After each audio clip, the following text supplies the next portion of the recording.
জানছি, জানবো, এবং তারই সঙ্গে বারবার করে ইকুয়ালিটির কথা ঝুলনের মুখ থেকে চলে আসছে। কৃষি ইকুয়ালিটি, অর্থাৎ মহিলা ক্রিকেট এবং তারই সঙ্গে পুরুষ ক্রিকেট। আমরা জানি কোথাও একটা বৈষম্যের জায়গা ভাবে ভাবে যেন সামনে চলে এসেছিল, সেই জায়গা পূরণ সম্ভব হয়েছে। মহিলা ক্রিকেট এই মুহূর্তে ভারতবর্ষের নিরিখে কোথায় দাঁড়িয়ে রয়েছে সেই প্রতিবেদন তুলে ধরবো।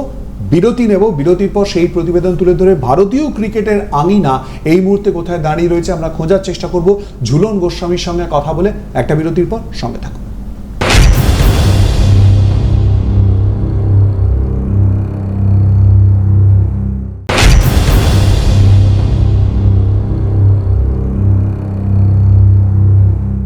হাজারো কর্মব্যস্ততা, নিত্যদিনের হাজারো ওঠাপড়া, বোঝাপড়ার মাঝে মন ফুরফুরে করে তোলে খেলা। ক্রীড়ার প্রতি প্রেম এক একজনের সারা জীবনের সর্বকালীন দোসর। সেরকমই সব খেলার সেরা বাঙালি যেমন ফুটবল, তেমনি বাঙালি মন থেকে ক্রিকেট প্রেমও একেবারেই অস্বীকার করা যায় না। ক্রিকেট বললেই যেমন সৌরভ গাঙ্গুলি, সচিন তেন্ডুলকর, ধোনি, বিরাট কোহলি, শুভমান গিলদের কথা মাথায় আসে, তেমনই কিন্তু আজকের দিনে মাথায় চলে আসে হরমনপ্রীত কৌর, মিতালি রাজ, ঝুলন গোস্বামী কিংবা শান্তা রঙ্গস্বামী, ডিয়ানা এডুলজিদের কথাও। যদিও কোথাও ভারতীয় পুরুষ ক্রিকেটের থেকে একটা সময় অবধি পিছিয়ে ছিল মহিলা ক্রিকেট, তবে 1972 থেকে শুরু, তারপর ধীরে ধীরে ভারতীয় ক্রিকেটে মহিলাদের উত্থান, আর তারপর চড়াই ছেড়ে শুধুই উতরাইয়ের পালা। 1973 সাল তৈরি হয় ভারতীয় মহিলা ক্রিকেট সংস্থা। 1976 সাল ভারতের মহিলারা ওয়েস্ট ইন্ডিজ মহিলা দলের বিপক্ষে প্রথমবারের মতো টেস্ট ক্রিকেটে অংশগ্রহণ করে। 1978 সাল ভারতীয় মহিলা ক্রিকেট সমিতি বা WCAI আন্তর্জাতিক মহিলা ক্রিকেট কাউন্সিল বা IWCC দ্বারা স্বীকৃতি পায়।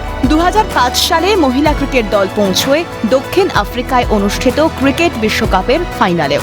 আন্তর্জাতিক মহিলা ক্রিকেট কাউন্সিলের মহিলাদের ক্রিকেটে উন্নয়ন পরিকল্পনার অংশ হিসেবে 2006 সালে ভারত মহিলা ক্রিকেট সংস্থা যুক্ত হয় ভারতীয় ক্রিকেট নিয়ন্ত্রণ বোর্ডের সঙ্গে। মহিলা ক্রিকেট বিশ্বকাপ, ICC মহিলা T20 বিশ্বকাপ, এশিয়া কাপ, টেস্ট ক্রিকেট বা ওয়ান ডে ক্রিকেট সবেতেই বহু বাধা সত্ত্বেও উঠে আসে ভারতীয় মহিলা ক্রিকেট দলের বহু জয়। BCCI মহিলা ক্রিকেট কাউন্সিলের সঙ্গে যুক্ত হওয়ার পর থেকেই পুরুষ ও মহিলা ক্রিকেটে এসেছে সমতা। যদিও মাঝে বহু বছর ঝুলন গোস্বামী, মিতালি রাজ, হরমনপ্রীত কৌরদের যেমন দেখাতে হয়েছে 22 গজে পারদর্শিতা, তেমনই পেরোতে হয়েছে অসংখ্য হারের পাথরও। বহু লড়াইয়ের পর 2023 সালে BCCI ঘোষণা করে যে চুক্তিবদ্ধ মহিলা খেলোয়াড়দের প্রতি ম্যাচে পুরুষদের সমান পরিমাণ বেতন দিতে হবে।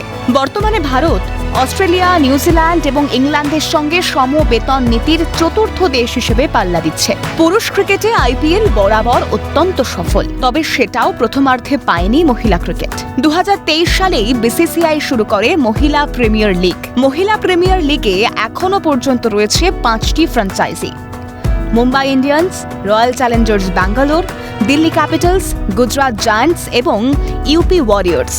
ভারতীয় মহিলা ক্রিকেটের রয়েছে আরও ইতিহাস। আপাতত অস্ট্রেলিয়া T20 সিরিজের জন্য ভারতের মহিলারা পৌঁছেছেন অস্ট্রেলিয়ায়। নিজেদের সবটুকু দিয়ে খেলবেন। ভারতীয় মহিলা ক্রিকেট পৌঁছবে আরও শিখরে, ছুঁবে আকাশ, আশাবাদী ভারতের ক্রীড়াপ্রেমীরাও। ক্যালকাটা নিউজ। বিরতির পর আবারও আপনাদের স্বাগত। আপনার কথায় সঙ্গে রয়েছেন আমাদের সঙ্গে ঝুলন গোস্বামী। বারবার প্রসঙ্গটা গেলেও আমি ইচ্ছে করে এই প্রসঙ্গে উত্তরটা খুঁজিনি, কারণ ধীরে ধীরে এই প্রসঙ্গে ঢুকবো, অর্থাৎ মহিলা ক্রিকেট এবং তার উন্নতি। এই মুহূর্তে তাহলে সমানে সমানে পাল্লা দিয়ে লড়াই চলছে, তাই তো? একদম সঠিক বলেছে। যেভাবে উইমেন্স ক্রিকেট এগিয়ে যাচ্ছে, আই থিঙ্ক 2017 ওয়ার্ল্ড কাপ আমরা যেটা লর্ডসে গিয়ে ফাইনাল ম্যাচটা হেরেছিলাম, তারপর থেকে উইমেন্স ক্রিকেটের যে একটা উত্থান হয়েছে, সেই উত্থানটার আজকের দিনে হলো দেখো কোথায় উইমেন্স ক্রিকেট খেলছে, কবে খেলছে, ম্যাচের টেলিভাইজ হচ্ছে, সোশ্যাল মিডিয়ার যুগে তোমার সব কিছু ইজি অ্যাক্সেস পেয়ে গেছো। WPL এর মতন একটা বড়, মানে IPL এর কন্টেম্পোরারি প্যারালাল টুর্নামেন্ট হলো WPL, তার মতন একটা টুর্নামেন্ট হচ্ছে। CAB cricket association of Bengal যেভাবে লোকাল ক্রিকেটকে ডেভেলপ করছে, ক্লাব ক্রিকেট শুরু হয়েছে কলকাতাতে, ডিস্ট্রিক্ট ক্রিকেট হচ্ছে, প্রচুর মেয়েরা আসছে, রিচা ঘোষের মতন প্লেয়াররা বেঙ্গল থেকে ইন্ডিয়ার হয়ে রিপ্রেজেন্ট করছে, তিতাস আছে। এই নতুন প্লেয়ারদের কাছে একটা নতুন যাত্রা শুরু হয়ে গেছে। যেভাবে উইমেন্স ক্রিকেট এগিয়ে যাচ্ছে, ইকুয়াল পে, BCCI কিন্তু ম্যাচ ফিজ ইকুয়াল করে দিয়েছে মেয়েদের আর ছেলেদের। This are the big thing. সেটা তো সবে হলো। সবে হয়েছে, সব কিছু সময় দিতে হবে। একটা জেনারেশন স্টার্ট করবে আর একটা জেনারেশন সেটার গিয়ে ফলটা পাবে, আর সেটাই হয়েছে। আমাদের বাবা মারা হার্ড ওয়ার্ক করেছে, আমরা সেই ফলটা পেয়েছি। আমরা যেটা করেছি সেটা আমাদের দায়িত্ব ছিল, কর্তব্য ছিল, আর তার নেক্সট জেনারেশন যাতে আরও বেটার পায় সেটা আমাদেরও দেখার কর্তব্য, আর সেটাই হচ্ছে। এত মেয়ে পার্টিসিপেট করছে এত বড় একটা দেশে, সেখানে কিছু মেয়ে ইন্ডিয়ার হয়ে রিপ্রেজেন্ট করার একটা মানে মানে সুযোগ পাচ্ছে। নিজের দেশের নাম জার্সিতে সবার আগে নিজের দেশের নামটা লেখা থাকে, তোমার নিজের নামটা তোমার পেছনে লেখা থাকে। সেই জার্সিতে যখন তোমার নিজের নামটা উপরে থাকে, সামনে থাকে, সেই দেশকে তুমি রিপ্রেজেন্ট করার কয়জন সেই সুযোগ পাচ্ছে? মেরি কম একজন হয়েছে, পিভি সিন্ধু একজন হয়েছে। পিভি সিন্ধুকে কি আজ একদিনে হয়েছে? কত বছর ধরে তাকে প্রিপারেশন করতে যায়, তবে গিয়ে অলিম্পিকের মতন একটা স্পোর্টসে গিয়ে সে মেডেল আনতে পেরেছে। আর 100 কোটির ওপরে দেশের মানুষকে একটু আশা ভরসা দিয়েছে যে আমাদের দেশের মেয়েরা পারে। কেন হয়েছে? হয়তো তারা কেন করতে পেরেছে? যে আমরা এত কিছুর মধ্যে দিয়ে, টার্মোয়েলের মধ্যে দিয়ে চলি সবসময়, সেখানে আমাদের কাছে ছোট ছোট জিনিসগুলো খুব ইম্পর্টেন্ট। তো সেক্ষেত্রে আমাদেরকে সবসময় জিততে হবে, লড়াই করতে হবে। কারণ it's not about that gender ইকুয়ালিটির জন্য, ইটস অ্যাবাউট নিজের আইডেন্টিটির জন্য। নিজেকে যখন আয়নার সামনে দাঁড়িয়ে দেখবো, I want to become a winner, আর তার আমি চেষ্টাটা করেছি কি?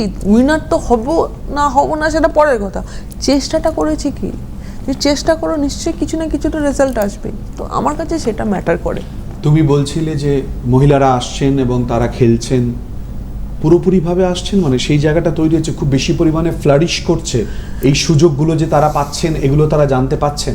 অবশ্যই, কারণ তোমার লোকাল ক্রিকেট যেভাবে ডেভেলপ করছে, সিএবি যেভাবে এগিয়ে এসছে, লোকাল ক্রিকেটকে প্রমোট করছে, লোকাল ক্রিকেটের তোমার ডিস্ট্রিক্ট ওয়াইজ টুর্নামেন্ট শুরু করে দিয়েছে, এজ গ্রুপ টুর্নামেন্ট হচ্ছে, প্রত্যেকটা ডিস্ট্রিক্টে একটা করে হাব করার চেষ্টা করছে, যেখানে গিয়ে ওখানকার লোকাল ছেলেমেয়েরা 365 ডেজ তারা ট্রেনিং করার সুযোগ পায়, যেগুলো আমরা পাইনি। আমাদেরকে চাকদা থেকে কলকাতায় আসতে হতো, যার ফলে এডুকেশনালি আমাদেরকে প্রচুর হ্যাম্পার করতে হয়েছে। কারণ স্কুলে তুমি যেতে পারতে না, তোমার স্কুল টাইমিং আর প্র্যাকটিসের টাইমিং সেম টাইম হয়ে থাকার জন্য তুমি মিস করতে স্কুলিংটা। স্কুলিং খুব ইম্পর্টেন্ট, একজন মানে বাডিং পার্সনের কাছে স্কুলিংটা ইজ ভেরি মাচ ইম্পর্টেন্ট। তুমি যদি স্কুলে মিস করো, তো জীবনে একটা বড় অধ্যায় তুমি মিস করবে। তুমি জানবেই না স্কুলটা কীভাবে চলে, কি হয়েছে না হয়েছে। এত লোক করেছি ওইরকমভাবেই, অর্ধেক সময় মানে মিস হয়েছে প্র্যাকটিসের জন্য, বাড়িতে কল গেছে, কী করুন, তো অনেক কিছু হয়েছে। বাট আমার স্কুলও ভালো ছিল, পরবর্তী সময় আমাকে প্রচুর হেল্প করেছে, নাহলে আমি এতদিন স্কুল মিস করে ইন্ডিয়া ক্যাম্পে বসে থাকতে পারতাম না। কারণ স্কুল, ওইটা বললাম, বাড়ি স্কুল হলো খুব ইম্পর্টেন্ট। তোমার প্যারেন্টস অ্যান্ড তোমার স্কুল যদি তোমায় সাপোর্ট করে, then will be easy for you to choose your own ভালোবাসার জিনিসটাকে তুমি এগিয়ে নিয়ে যেতে পারো। Otherwise it's very difficult, it's a big challenge. ঝুলনের কাছে ফেভারিট কি? টেস্ট, ওডিআই, টি20? Test cricket. আমরা যখন বড় হয়েছি টেস্ট ক্রিকেট দেখে বেশি বড় হয়েছে। ওয়ানডে ক্রিকেটও ছিল, টি20 ক্রিকেটও আছে, বাট টেস্ট ক্রিকেটের চ্যালেঞ্জটা আলাদা। টেস্ট ক্রিকেটের চ্যালেঞ্জটার মধ্যে তোমাকে প্রত্যেকটা সেশনের মধ্যে দিয়ে যেতে হয়, তোমাকে মেন্টাল টাফনেস দরকার, তোমার স্ট্যামিনা দরকার, তোমার মধ্যে ক্লিয়ারিটি দরকার। সেশন বাই সেশন তোমায় খেলতে হবে, বুঝতে হবে কোন প্লেয়ারকে কখন কীভাবে ট্যাকটিক্যালি তুমি তাকে সেট আপ করে আউট করবে। It's is a big process, and ওই চ্যালেঞ্জটা ক্রিকেটারদের কাছে আমার মনে হয় টেস্ট ক্রিকেটেই পাবে, তুমি ওয়ানডে ক্রিকেটে বা টি20 ক্রিকেটে পাবে না। হ্যাঁ, এন্টারটেনমেন্টের জন্য টি20 ক্রিকেট ফান, দেখতেও আমাদেরও ভালো লাগে, অল্প সময়ে ম্যাচ হচ্ছে, সব কিছু হলো, 6-4 উইকেট, সব কিছু হচ্ছে। কিন্তু as a cricketer test cricket খেলতে বেশি ভালোবাসি। পুরুষ মহিলা ভাগাভাগি বাদ দিয়ে অ্যাজ ক্রিকেটার ঝুলনকে যদি বলা হয় যে তোমার পছন্দের ক্রিকেটারের নাম বলার জন্য, কাকে? আমি যখন ছোটবেলা থেকে বড় হয়েছি তখন সচিন টেন্ডুলকার ওয়াজ এ বিগ থিং, কারণ তাকে দেখেই আমরা বড় হয়েছি। আমাদের 90s-এর যার জেনারেশন, তখন সচিন স্যারই নিয়ে এসেছিলেন যে eat cricket, save cricket, drink cricket, সেটা দেখেই আমরা বড় হয়েছি, সেই অ্যাডটা দেখে। আর সেই অ্যাডটাই হয়তো আমাদের মধ্যে ইঞ্জেকশনের মতন কাজ করেছিল। সো অবভিয়াসলি সচিন স্যার তো আছেই, তার সাথে সাথে পরবর্তী সময় আমাদের কলকাতার মহারাজদা, উনি যেভাবে বাঙালি জাতিকে আবেগের সাথে সচিন অ্যান্ড সৌরভের মধ্যে ডিভাইডার রুলটা শুরু করে দিলাম, ভাগাভাগি করে দিল, সেটা একটা আলাদা বিষয় ছিল। আর অ্যাজ এ বোলার হিসাবে গ্লেন ম্যাকগ্রা, ওয়াসিম আকরাম, দুজনকে আমার খুব ভালো লাগতো। সৌরভ গাঙ্গুলির সঙ্গে এই মুহূর্তে আমরা জানি যে আজকের এই ইন্টারভিউ হয়ে যাওয়ার পরও সিএবিতে যাবে, কথাবার্তা হবে। ক্রিকেটের উন্নতির জন্য যখন কথা হয়, কোন কোন বিষয়ে ভাবনা চিন্তা বা আলোকপাত করার জন্য চিন্তা ভাবনা বেশি হয়?